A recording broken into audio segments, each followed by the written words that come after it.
Lihat sini, di sini ulama terbagi dua pendapat. Pendapat pertama yang mutasyaddid, yang sangat ketat.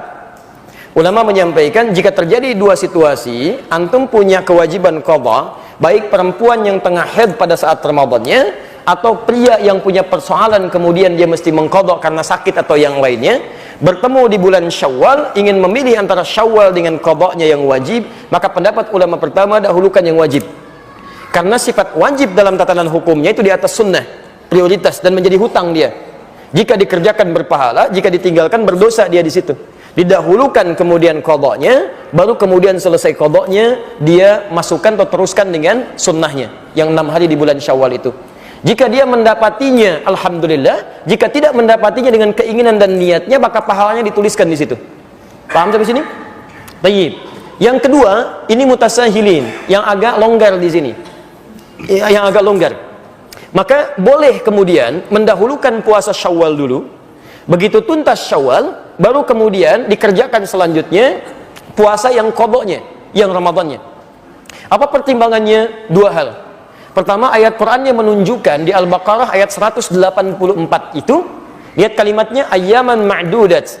Faman kana minkum maridha aw 'ala safarin fa iddatu min ayyamin ukhra. Puasa tunaikan di beberapa hari yang ditentukan, bulan Ramadan.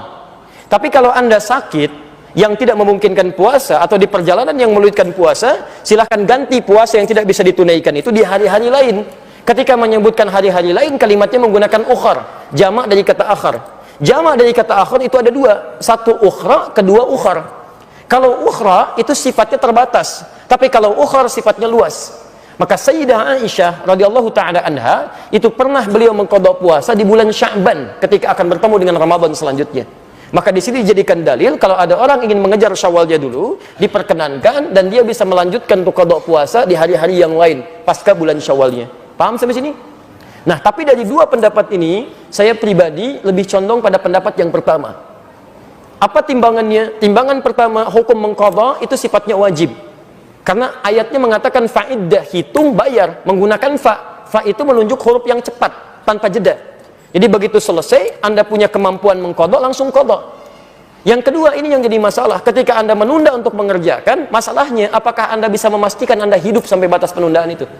Ini poinnya. Kita tidak bisa memastikan. Bahkan ada orang yang ingin tobat saja ketika mau masuk ke taklim, baru mau berangkat, Pak, di tengah jalan meninggal. Itu ada di Quran surah keempat, An-Nisa ayat 100. Wa may yuhajir fi sabilillah yajid lahu fil ardi muraghaman katsiran was'ah. Wa may yakhruj min baitihi muhajiran ila Allah wa rasulih thumma yudrikul maut. Ada orang ingin berubah, dia ingin berhijrah, lebih baik dalam pandangan Allah dan Rasulnya, baru berangkat untuk berubah. Ya, dalam masa lalu itu, maaf, ada yang sampai bunuh 100 orang, pernah mabuk, pernah berzina, dia pengen berubah. Lalu dia berangkat ke majelis ilmu, ingin merubah dirinya. Ada sentuhan dalam dirinya. Tiba-tiba belum sampai ke majelis ilmu, di tengah jalan dia meninggal. Jaraknya cuma sejengkal. Lebih panjang ke tempat tujuannya. Maka Masya Allah, pahalanya dituliskan oleh Allah, surga baginya. Faqad waqa'a ajruhu 'ala Allah.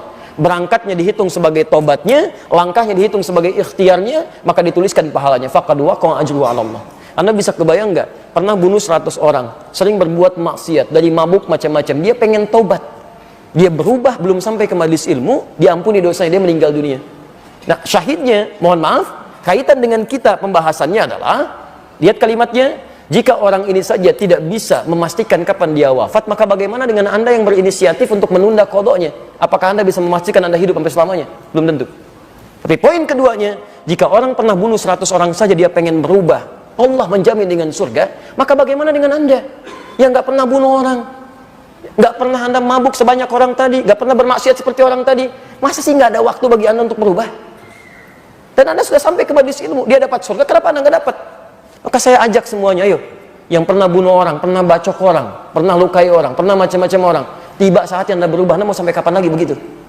Kalau dengan keterangan ini, dengan contoh ayat tadi, dengan kisahnya, belum menyentuh Anda berubah, mau sampai kapan seperti itu? Kalau Anda ingin bertahan dalam keburukan, maaf, Anda tertinggal. Fir'aun lebih duluan dibandingkan Anda, lebih jagoan, dan dia lebih hebat dibanding Anda. Punya bala tentara, pernah mengaku Tuhan, pasukannya dahsyat. Anda siapa? Tidak lebih buruk dibandingkan Fir'aun, dan Anda punya peluang untuk berubah. Anda pernah jadi pemabuk? Ayo, sekarang saatnya berubah. Anda pernah bermaksiat? Sekarang saatnya berubah. Mumpung ada kesempatan. Dan tidak semua orang soleh sekarang bukan berarti masa lalunya pun baik. Ingat, ingat pesan saya, tidak semua ikan yang gemuk berisi daging seluruhnya, pasti ada tulangnya. Seperti halnya ikan kurus akan selalu punya dagingnya. Saya pun jangan dianggap soleh. Menurut Allah barangkali aibnya ditutup saja, sehingga tidak tampak dalam pandangan Anda. Hanya kita berubah. Ya, dan kesolehan itu tidak diukur dengan selalu harus dekat dengan persoalan agama. Mungkin Anda jadi pengusaha yang soleh, manfaatkan harta Anda untuk meraih surga Anda. Anda punya kedudukan, jadilah punya kedudukan yang soleh, manfaatkan jabatan Anda untuk surga Anda, dan sebagainya. Itu yang coba kita kedepankan dalam kebaikan. Jadi singkatnya jawaban untuk Anda, silahkan Anda bisa lakukan. Qadha itu bukan bisa tapi harus, bukan boleh tapi harus. Jadi begitu masuk Syawal, saran saya bayar dulu qadha Anda. Setelah selesai baru kemudian Anda kerjakan bagian dari puasa Syawalnya, jika itu memang masih ada kesempatan untuk menunaikannya. Jika tidak, maka niatkan sebagaimana Anda puasa, mohonkan kepada Allah, ya Allah, saya menginginkan untuk menunaikan puasa Syawal dan saya punya kewajiban untuk qadha. Mohon berikan kemuliaan ya Allah seperti Engkau berikan kemuliaan kepada orang-orang yang telah mengerjakannya. Dan mohon mudahkan orang-orang yang puasa Syawal sekarang ya Allah seperti Engkau mudahkan orang-orang puasa saat Ramadannya. Begitu mereka puasa karena doa Anda mudah dan ringan, maka Anda mendapatkan bagian dari pahalanya. Paham sampai sini?